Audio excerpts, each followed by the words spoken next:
এবার মামাবাড়ি গিয়ে জন্মদিনের কেক কেটে আনন্দ করলো আবরাম খান জয়। একের পর এক কেক কেটে আনন্দ করছে জয়।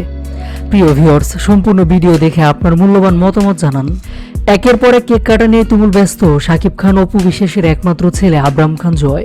এত এত আত্মীয় স্বজন সবাই ছোট্ট জয়কে ভীষণ পছন্দ করে, ভালোবাসে।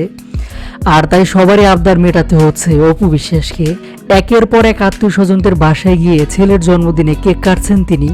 এদিকে আজ বিকেলে প্রথমবারের মতো নিজের রেস্টুরেন্টে ছেলে জয়কে নিয়ে গিয়েছিলেন অপু বিশ্বাস। প্রায় 1 বছর হয়ে সারল প্রতিষ্ঠান দাঁড় করিয়েছে অপু বিশ্বাস, কিন্তু এর মধ্যে একবারও ছেলে জয়কে নিয়ে যাননি। সে ধারাবাহিকতায় প্রথমবার মায়ের প্রতিষ্ঠানে গেল জয়, সেই সাথে জন্মদিন। সব মিলে আনন্দের সাথে কেক কেটেছে আবরাম খান জয়। এ সময় জয়ের জন্মদিনের কেক হাতে নিয়ে অপু বিশ্বাসকেও আনন্দ করতে দেখা গেছে। অন্যদিকে সিনেমার মস্ত বড় তারকা হলেও সন্তানের কাছে শুধুই বাবা হয়ে ধরা দিয়েছেন শাকিব খান।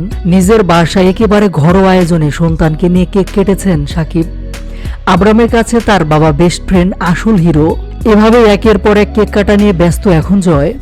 এদিকে গতকাল দাদা বাড়িতে গিয়ে বাবার সাথে জন্মদিনে কেক কাটার পর এবার নানু বাড়িতেও গিয়েছিল সকলের প্রিয় আবরাম। অপু বিশ্বাসের ভাই বোনরাও ছোট আবরামকে ভীষণ পছন্দ করে। মাঝে মাঝে বিভিন্ন সাক্ষাৎকারে অপু বিশ্বাস সেসব বলেন। মায়ের সাথে জয় তার মামা বাড়ি গেলে আসতেই চায় না। সেখানে জয়ের সমবয়সী অনেকে আছে, তো তাদের সাথে খেলাধুলা করে জয়। তাই জন্মদিনে কিছু সময়ের জন্য জয়কে নিয়ে তার মামা বাড়িতে গিয়েছিল এই নায়িকা। আগের মতো আর সামাজিক যোগাযোগ মাধ্যমে একমাত্র ছেলেকে আনতে চান না অপু বিশ্বাস। তবে জয়ের এবারের জন্মদিনে বেশ আলোচনা হলো।